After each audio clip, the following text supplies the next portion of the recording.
mivoaka ho aminareo izao saina izao izay tao amin'ny Kristy Jesosy koa. Filipiana 4:1-5.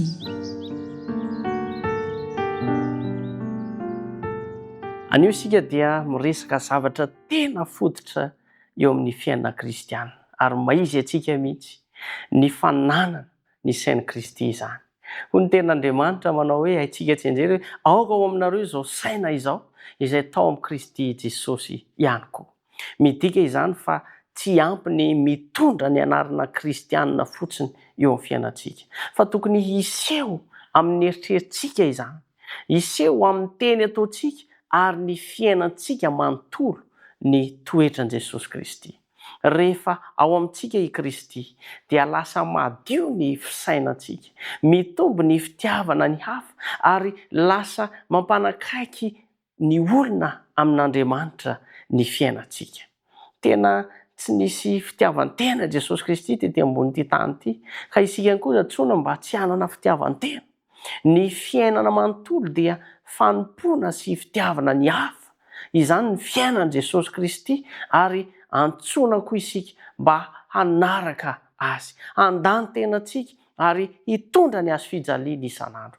Tsy hoe tsy hisy sarotra izany, fa nomeny ohatra isika ary nomeny hery ihany koa isika mba ahafahantsika miaina izany sy manao izany zavatra izany.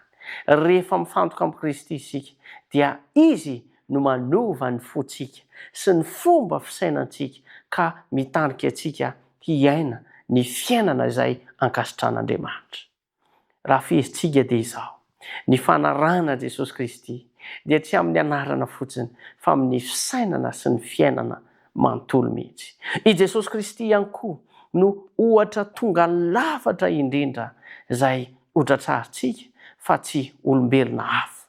Satria raha mijery olombelona isika dia mety ho lavo, fa Jesosy no mpanjinintsika. Ny fiainan'i Kristy dia feno fitiavana sy fanompoana, tsy misy fitiavan-tena. Rehefa mifantoka amin'ny Jesosy Kristy izao sy anao dia omeny hery hiainana fiainana madio sy masina. Koa miantso anao Jesosy amin'ity anio ity, manasa anao aho hijery ny sainao sy ny fonao, moa ve tena mitovy amin'ny sain'i Kristy ny fisainanao sy ny safidinao. Aza mijanona amin'ny fahalalana fotsiny fa avelao Jesosy Kristy irery ihany no hanova ny fiainanao isan'andro. Rehefa manaraka azy amin'ny fo manontolo ianao dia hanovanao izy ho tonga tahaka azy. Andeha hivavaka isika. Tompo Andriamanitra eo misaotra noho ny teninao. Izany teninao izany ane dia amelombelona ny fonay, ny sainay, ny fanahinay. Ary aoka hanana ny sain'i Kristy izay tsiraray avy, koa ho fiainanay ny teninao. Ankehitriny mamindrafo mamelany elokay, ary aoka ho vita fihavanana aminao izay. Ny lasa ratsinay rehetra dia hifonanay izany, ary misy mananteny izay fa amelanay ianao. Mitahiny tsiraray avy mba hita fity aminao, ary ny teninao dia aoka ho tsapany tsiraray avy, fa tsy tonga ho azy, fa tonga amin'ny fotoana tsara indrindra sy mety indrindra mba hitarika anay ho amin'ny famonjena. Da io ny tontolo andronay ho feno fiadanana sy ho feno fahatsarana ary ho tsapanay fa eo anilanay mandrakariva ianao amin'ny anaran'i Jesosy Kristy. Amen.